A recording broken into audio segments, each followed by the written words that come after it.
Section 1.3, midpoint and distance formulas. Let's start this section with defining some words.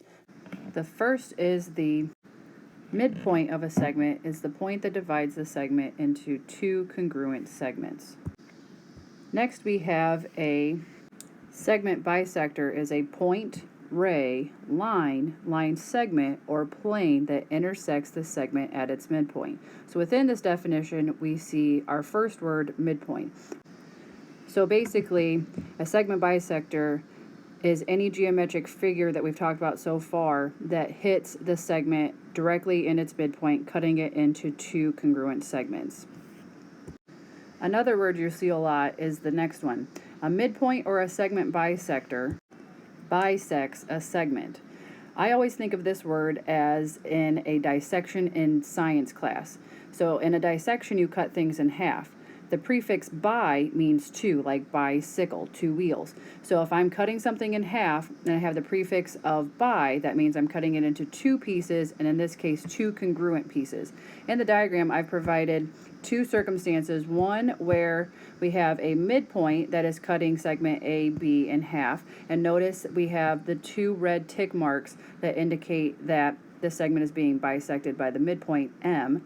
And then we have over here, we have the segment AB again, but this time the line CD is bisecting the segment at its midpoint M, and again you can tell that because we have the two tick marks indicating that segment AM would be congruent to segment MB.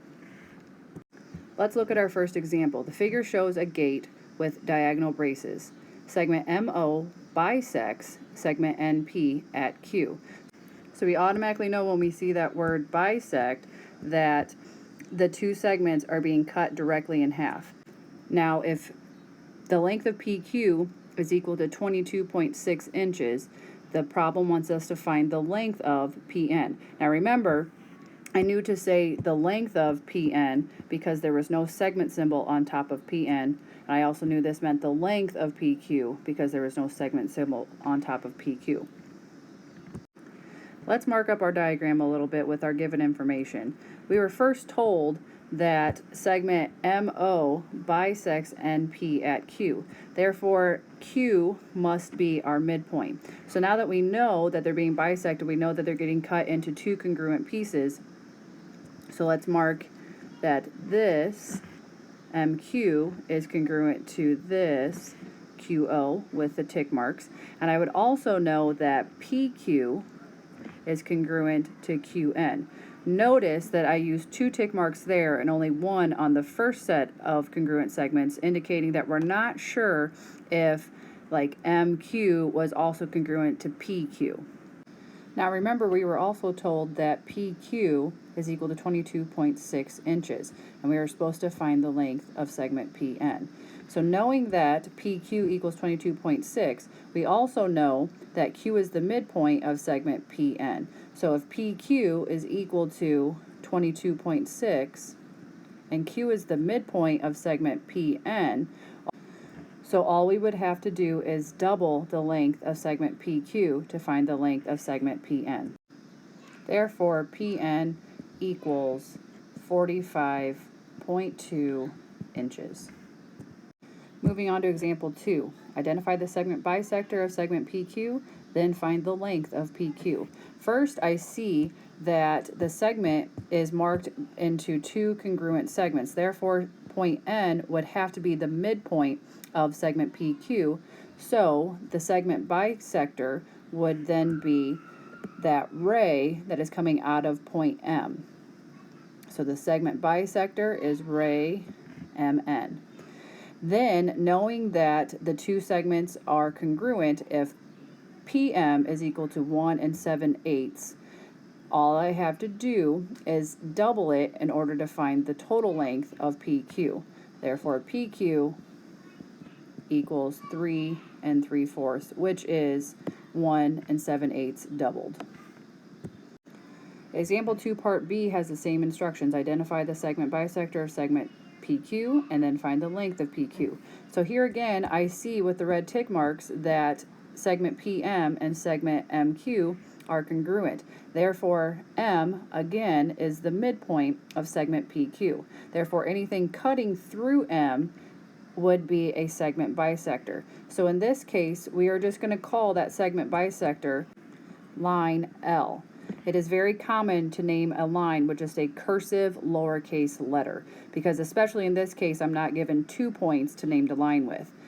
Next, I need to go about finding the length of PQ. Again, I see that PM and MQ are congruent. Therefore, I know that 5x minus 7 is equal to 11 minus 2x. So by doing some algebra, I'm going to first add 7 to both sides and get 5x equals 18 minus 2x after the 7's cancel each other. Then I'll add 2x to both sides. Those would cancel over here. 7x equals 18. Divide both sides by 7. And I'm just going to leave it as an improper fraction, 18 over 7. But the problem did not ask me just to solve for x. It asked me to find the length of PQ. So, knowing that PM and MQ are the two segments that make up segment PQ, if I could just find the length of one of them, I could then double it and find the length of PQ. So I'm going to take this x equals 18 over 7 and substitute it back in for the expression PM. I could also plug it back into for x in the MQ expression as well, but we're just going to choose which one. It doesn't matter. You'll get the same answer no matter what. So I'll start off with PM equals 5x minus 7. Substitute the 18 over 7 in for x.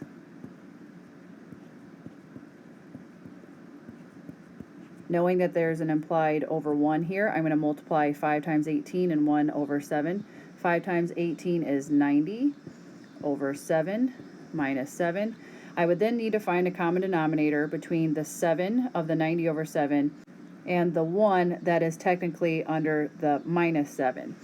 After doing so, I would end up with 41 over 7, but remember, that's not my final answer. I know that PM is actually just half the length of the segment PQ, which I'm asked to find. So all I'll do is multiply the 41 over 7 by 2 in order to get the final answer for the length of PQ. 41 times 2 is 82. 7 times 1 is 7. So here I have my answer as an improper fraction. Typically, you're not going to name the length of something as an improper fraction, so by changing it back into a mixed number, I end up with 11 and 5/7, thus concluding this problem with 11 and 5/7 as my answer for the length of PQ. I assure you that every problem doesn't have this many fractions in it, but it's always good to get extra practice dealing with fractions. Next, let's look at the midpoint formula. This is actually something we talked about in Algebra 1. In order to find the coordinate of the midpoint of a segment, what we're going to do is find the average between the two x coordinates and the average between the two y coordinates. So in order to do that, all we're going to do is follow this formula. We're going to add the x's together and divide by 2, add the y's together and divide by 2. And notice that we are going to write our answer as an ordered pair, because if we're finding a midpoint, technically we're finding the coordinates of an actual point. So again, add the x's together, divide by 2, add the y's together, divide by 2. Remember, these little subscripts don't hold any numerical value other than they're just naming the x coordinate of the first point, x1, the x coordinate of the second point, x2, and the same with the y coordinates. So let's look at our first example using the midpoint formula.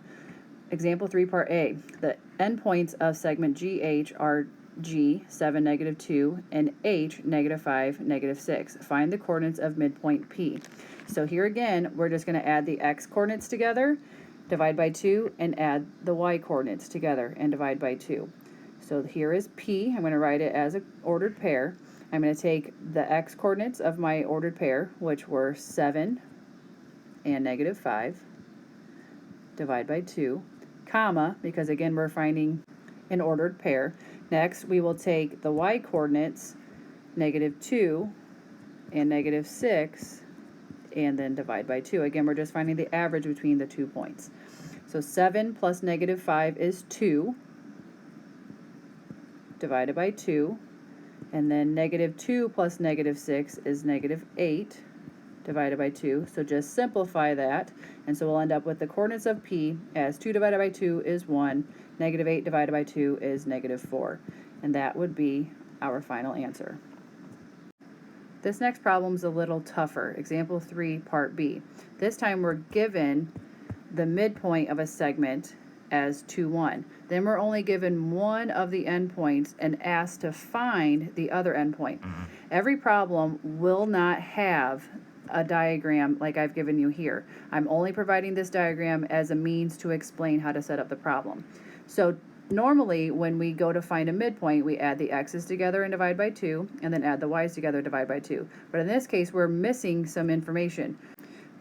We don't know what the coordinates are for k. So what we're going to do is set up two equations, one for the x value and one for the y value. So again, typically I would add the x's together and divide by 2, and then add the y's together and divide by 2. So the x coordinate of point J is 1. The x coordinate of point K we don't know, so we're just going to leave it as x. But again, I would normally divide that by 2, and then that would give me the midpoint. But we happen to know what the midpoint x coordinate is. In this case, it is 2. So do you see our equation? First thing you're going to do is get rid of that division sign, so I'm going to multiply both sides by 2. That's going to cancel these over here, so I'd be left with 1 plus x equals 4. 2 times 2 is 4. Then I would subtract 1 from both sides. So the x coordinate of point K is 3. Next, let's set up an equation for finding the y coordinate of point K.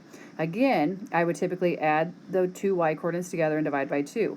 The y coordinate for point J is 4. The y coordinate for point K we don't know, so we're going to leave it as y. And typically I would take those two values, add them together, and divide by 2. And in this case, I know that the y coordinate of the midpoint is equal to 1.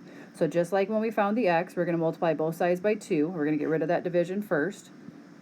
Those are going to cancel. 4 plus y equals 2. 1 times 2 is 2. Subtract 4 from both sides, so you end up with y equals negative 2. So I'm going to take my two answers and write it as an ordered pair because they're asking us to find the coordinates of endpoint k. So my final answer is that k is at 3, negative 2. If you paid attention to the title of this section, it was the midpoint and the distance formulas. So we've talked about the midpoint, so now let's talk about the distance formula. The distance formula actually stems from the Pythagorean theorem, which is something that we'll talk about at length towards the end of the year. So in the meantime, you're just going to take this equation for face value. Remind me when we get to the Pythagorean theorem that I'll be able to prove this formula to you.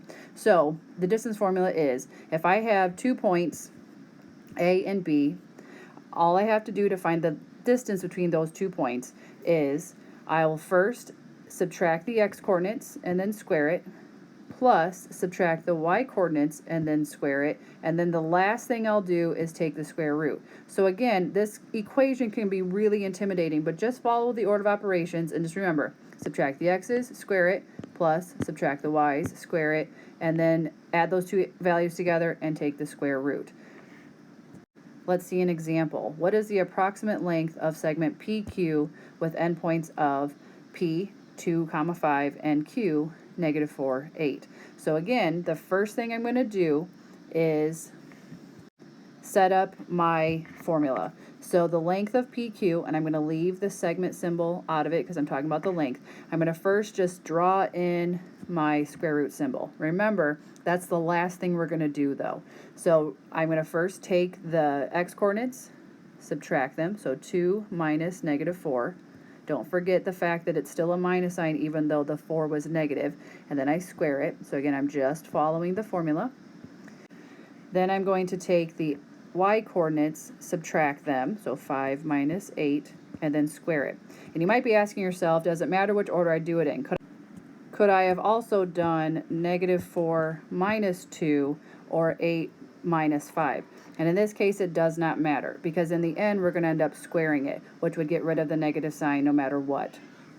So remember, we're going to start following the order of operations. So we would first do what's inside of the parentheses.